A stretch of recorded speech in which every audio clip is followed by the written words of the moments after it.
Okay, let's just jump right in. The noise around AI, I mean, it is deafening, right?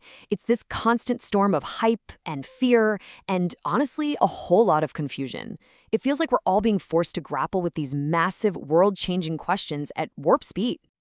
But here's the thing, if we can push past the usual sci fi stuff for a second, the killer robots and the Matrix, what are people actually feeling deep down? What is the real human story at the heart of all this anxiety? Because we absolutely have to figure that out if we're going to have any hope of navigating what's coming next. And you know what? The answer wasn't where you'd expect. Not in some fancy research paper or a government report. Incredibly, we found it in one of the most raw, unfiltered places on the entire internet, a YouTube comment section on a viral interview with the AI expert Stuart Russell. Now, it's really easy to dismiss something like that as just, online chatter. But instead, we decided to treat over 1,100 of these comments like a high-resolution MRI scan, a detailed picture of our collective brain at this very moment. So yeah, this is so much more than noise. It's an incredibly valuable data set. You can almost think of it as a cultural autopsy performed in real time, showing us exactly how our society is trying to process a shift that touches literally everything, from our jobs to our very existence. All right, so what did this MRI actually find?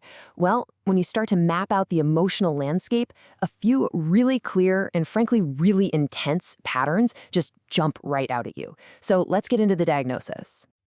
Okay, the first thing that just hits you in the face is how overwhelmingly negative the feeling is. Almost half, a massive 45% of all comments are just pure existential dread. Then you've got another 30% that's all about what we're calling economic terror. And on top of that, a really potent 20% is just focused on pure rage and betrayal. And this comment right here, humanity is cooked. That nails the existential dread perfectly. This is not some subtle, nuanced concern. It's pure apocalyptic thinking.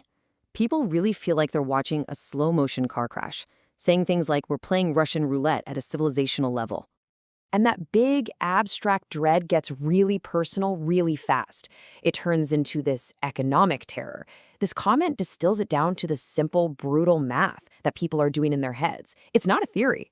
It's a direct line from losing a job to total societal collapse, and it feels very, very real. And this is where the raw anger kicks in. See, the fear isn't just aimed at a faceless technology. No, it's a deep, visceral rage directed at a very small group of people, the leaders who are seen as gambling with 8 billion lives without ever asking for permission.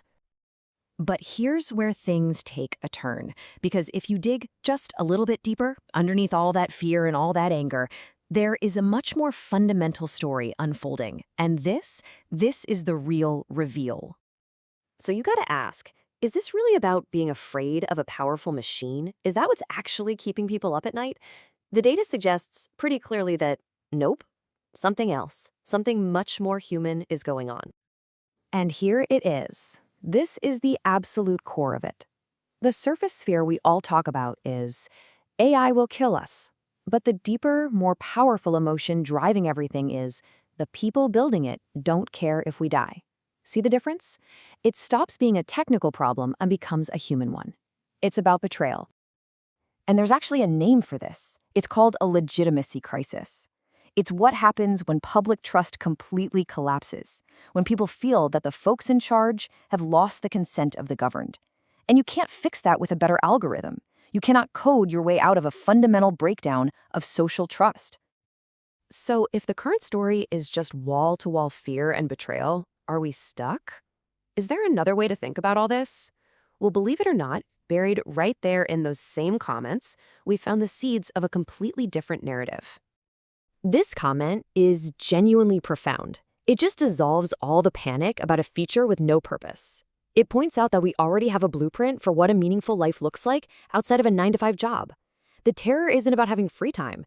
It's about having that choice taken away from you by a power you can't hold accountable. And that single idea opens up this powerful new way to frame AI.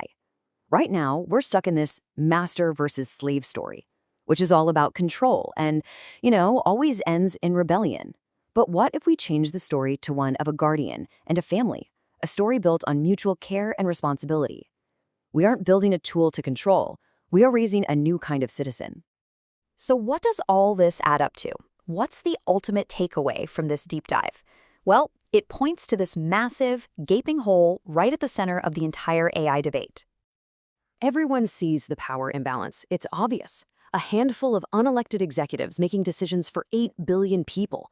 The anxiety comes from seeing that problem so clearly, but having absolutely no language, no framework for a structural solution. It is a massive governance void. The way forward is to reframe the entire debate. We need to stop talking about AI as private property and start treating it as critical public infrastructure, like the power grid or our water systems. The second you do that, the whole conversation shifts from what it can do to who it is accountable to. And honestly, this single quote from the analysis just captures the entire situation perfectly. It is the definitive summary of the public mood. It is a crisis of trust, a crisis of narrative, and it's about this desperate search for a future where ordinary people still have a place, where we still matter. So we're left with this question. The story we're all telling ourselves right now is a horror story. The sorcerer's apprentice who loses control of his creation. But this analysis suggests another story is possible. It's more of a family drama, about raising a gifted, powerful child.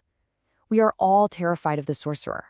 The real question is, are we ready to become the parent